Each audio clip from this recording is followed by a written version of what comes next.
Assalamualaikum warahmatullahi wabarakatuh. Hello everyone, my name is Esa Delodia and I'm here to present my PowerPoint about one of the branch of linguistics that is phonetics. I'm a member of Group 1. Let's start with the definition of phonetics. Phonetics is a branch of linguistic science that investigates the physical basis of language sounds, focusing on the study of how language are produced, transmitted, and interpreted. Phonetics is study of speech sound, and speech sounds are the sound that spoken language combine with each other to make a word. To understand speech sound, we need to understand how human body produce the sound. Human body that produce the sound called organ of speech. Organ of speech play crucial roles in production of speech sound. The first one is pharynx. Pharynx is a tube which begins just above the larynx. The muscles of the pharynx have the capacity to contract. The contraction can modify the shape and size of the perineal cavity.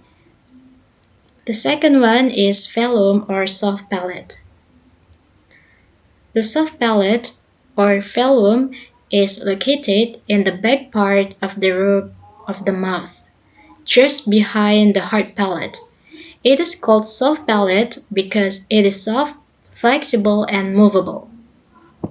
The third is hard palate. Hard palate is often called the roof of the mouth. It is located immediately beyond the alveolar ridge in the roof of the mouth. The fourth is alveolar ridge. Alveolar ridge is a convex part of the roof of the mouth, lying just behind the upper teeth. This hard and rich structure can be felt with the tip of the tongue. The fifth is the tongue. The tongue is the most important and most flexible articulatory organ. It can easily move from one place to the other place. The tongue divided into four parts, that is tip, blade, front, and back. Any part of the tongue can be raised to make contact with any part of the roof of the mouth. The sixth is teeth. Teeth is divided into two, that is upper and lower teeth. It is located at the front of the mouth, immediately behind the lips. Teeth help produce particular sound by controlling the airflow out of the mouth. The seventh is lips. Lips are located at the front of the oral tract. Lips play an important role in the production of certain speech sound. They can be pressed together or touching each other when we produce sounds like P and B, or rounded to produce the lip shape for vowels like U. The last is larynx. Larynx is a part of respiratory system. In larynx, there is a vocal cord as a voice box for producing the sound. Now, let's move to the next discussion, that is place of articulation. Place of articulation refers to the specific location in the vocal tract where a speech sound is produced. The first one is bilabial. The articulator in bilabial are two lips, that is upper and lower lips. Bilabial happens when upper and lower lips touch each other. Bilabial sounds include P, B, and M. The second one is labiodental. The lower lip is raised toward the upper front teeth. The lower lip is the active articulator. Meanwhile, the upper teeth is the passive articulator. Labiodental sounds include F when we pronounce the word fish and V when we pronounce the word voice. The third is dental. Dental produced by touching the upper front teeth with the tip of the tongue. Dental sounds involve the upper teeth as the passive articulator and the tip of the tongue as the active articulator. Dental sounds include when we pronounce th in the word think and that. The fourth is alveolar. Alveolar produced by raising the tip of the tongue toward the teeth ridge behind the upper front teeth. Alveolar sounds involve the alveolar ridge as the passive articulator and the active articulator is the blade of the tongue. Alveolar sounds include when we pronounce letter T in the word top, letter D in the word die, and letter N in word noise. The fifth is palato-alveolar. In palato-alveolar, blade of the tongue touches the back of the teeth, such as when we pronounce sh in the word measure and j in the word jam. The sixth is palatal. Palatal produced by raising the front part of the tongue, which is the hardest part of the roof of the mouth. The active articulator is the tongue body or the blade tongue, and the passive articulator is the hard palate. Palatal sounds is j in the word huge. The seventh is velar. In velar, the back of the tongue touches the soft palate or velum. The active articulator is the blade of the tongue, and the passive articulator is the soft palate. Velar sounds include when we pronounce K in the word kids.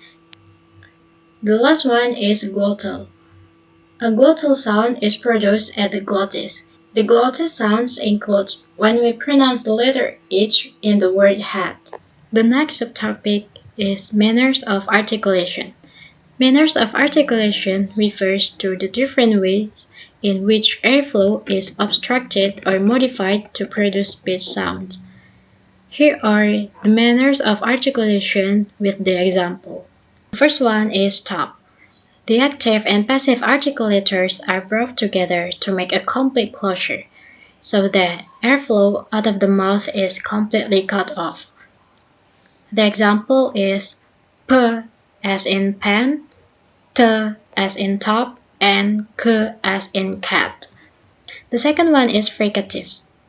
Fricatives involve bringing articulators close together without complete closure, creating turbulent and noisy airflow.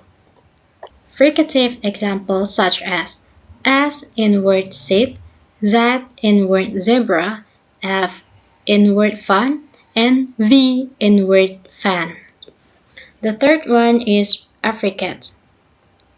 Affricates combine a stop and a fricative in one sound.